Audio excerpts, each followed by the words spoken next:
Welcome to the Halloween Eeeko Challenge.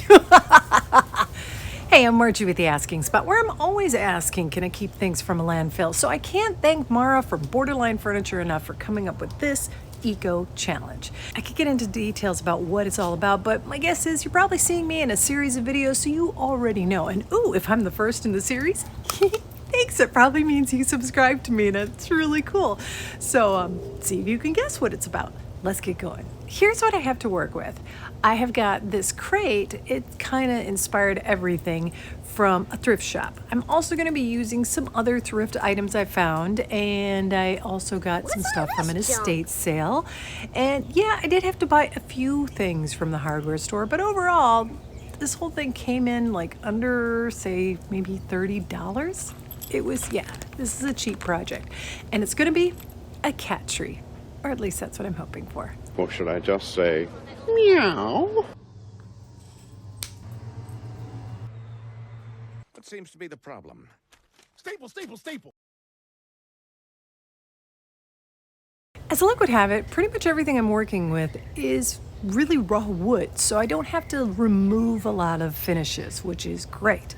But I do need to sand everything and make it smooth, and because I happen to have gotten at an estate sale a bunch of stains that I want to try out, this is the perfect project to try them on. Even these poles. Now these poles are, I went for the cheaper version. It's still a sturdy pole. It's just, it's poplar wood. So it's going to be blotchy. But, I wanted to see what color the stain is going to turn out to be. So I gave it a shot and, well, yeah, I was right. It was blotchy. But now onto the crate. I think that might be out of some pine. It's going to take a good deal of sanding, and I'm going to try a different color on that. Now these stain cans are kind of corroded and look really gross, but in truth, stain, one of the reasons you can't just toss it out with the trash is because it's oil-based and it's not going to really stop being that. So that's the beauty of it. You can go to an estate sale, check out their garage area, and you'll find loads of different oil-based products that are probably still perfectly great. And at a price point that's so cheap that even if they had gone bad and they aren't useful anymore, it doesn't really break your bank. But odds are you'll get great products that you can use again. Now, I got a series of stains, and one of them I was really excited about. Unfortunately, the prior owner of it actually had used up all that stain and had put mineral spirits in it as an easy way to get to that. No. Not exactly what I wanted or needed, but it's still something I could use because, let's face it, mineral spirits, it's pretty handy. So, all in, I got these pretty much for nothing. They were like, oh, take them. They're just stains. Noise. Guess what's gonna happen to this and this?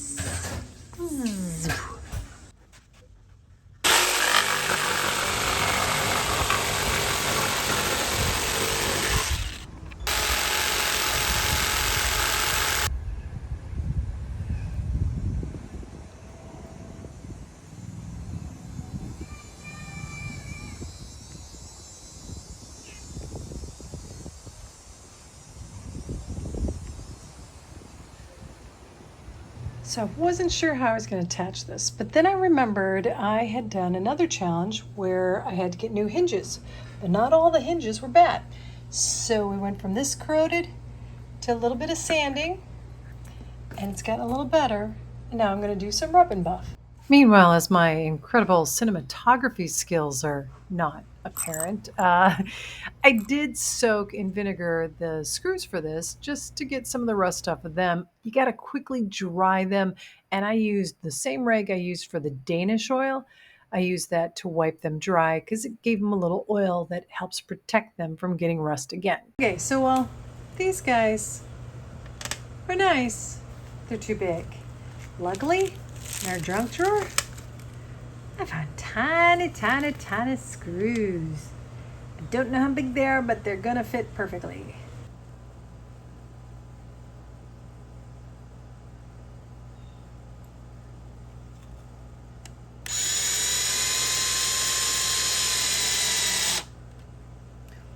What? It still came out.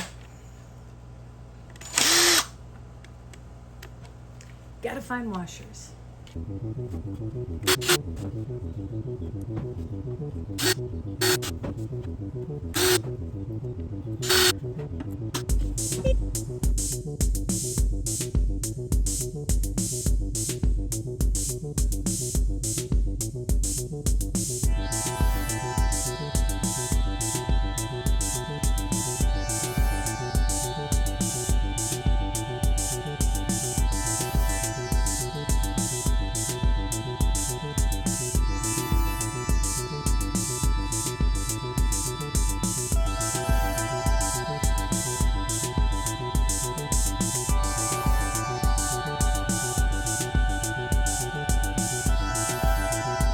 bit of fabric in my stash, and you know, with this being the Halloween Eeeko challenge, I couldn't resist using it.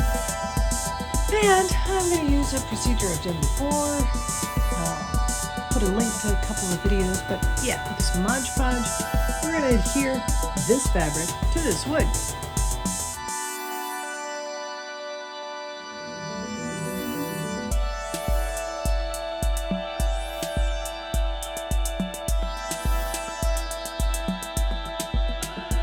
While that dried, it's time to work on the shelves. Now these brackets I picked up, great photography again, sorry.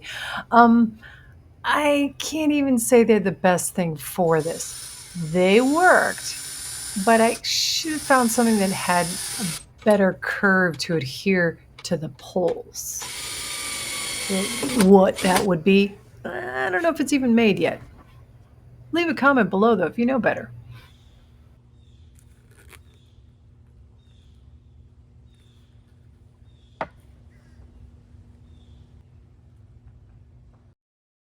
What is the deal with me and these two little thin planks? Well, remember that big plank I had? Yeah. I measured twice, did all that, yada yada. I taped it off, and then I got distracted. And I came back out, and I cut on the wrong side of the tape. What? So yeah, it's too short. So, the plywood I had in my garage, it was just spare scrap piece. It was from the desk. And yeah, I'm gonna glue them together so it's stronger, and it should hold the cat perfectly well. Hazel, honey, come on. Yeah, come away. Okay, good girl. Whoa.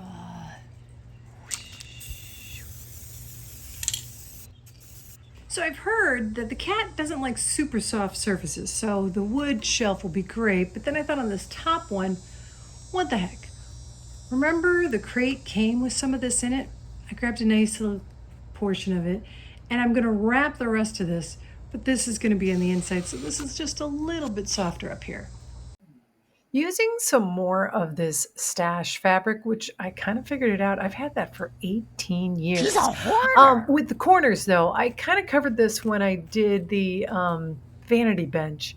But basically, you cut off some of the bulk, but you just want to make sure that you don't go all the way up to the top because that would leave an open gap. Sure, you'll probably, and I do cut off more fabric later, you'll finagle with it a bit, but it's better to cut off less and need more to be cut off than, you know, too much of the opposite. This piece was designed so that it would be bottom heavy. I didn't want it tipping over if the cat was up there. That's why when I went to glue on the bottom here, I wished I could have flipped it all the way over. It would have made it so much easier, but it would have been top heavy then, and that might have been dangerous. Speaking of making it bottom heavy, I had some spare pressed wood, and you know that stuff is so heavy. So I cut it to size, spray painted it gold with some more of that estate stuff I picked up.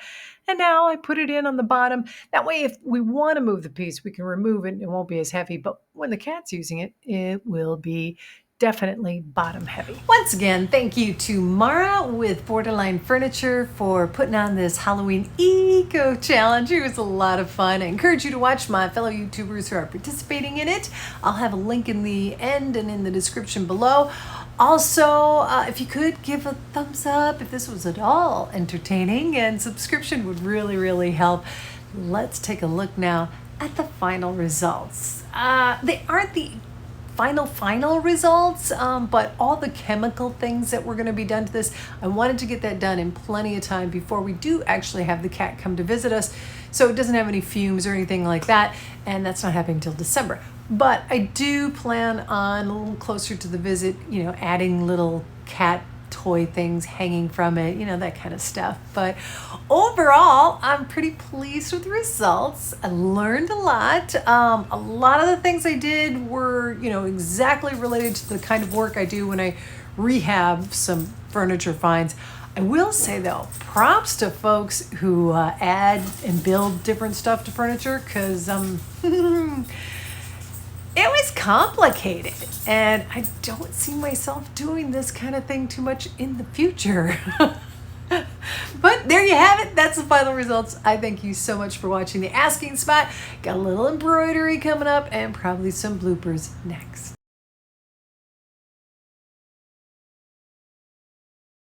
Yes, I got all of this stuff for our grand cat. It's my oldest is gonna be coming home for Christmas, and they will be bringing their cat. So, as an over-doting grandparent that I am sure I'm gonna be, yeah, I'm building this cat its own cat tree. 'Cause I'm insane. But before though, I do want to mention real fast that thrift shops, you can find some great things. I found that crate at a thrift shop. I also found this bowl, $2. That's got the little no slide thing, nice for the cats. And this still in its package, $5. I don't really know if the cat's gonna love it, but I hope so. Let's get on with everything else. Hey. I think I just blew all that.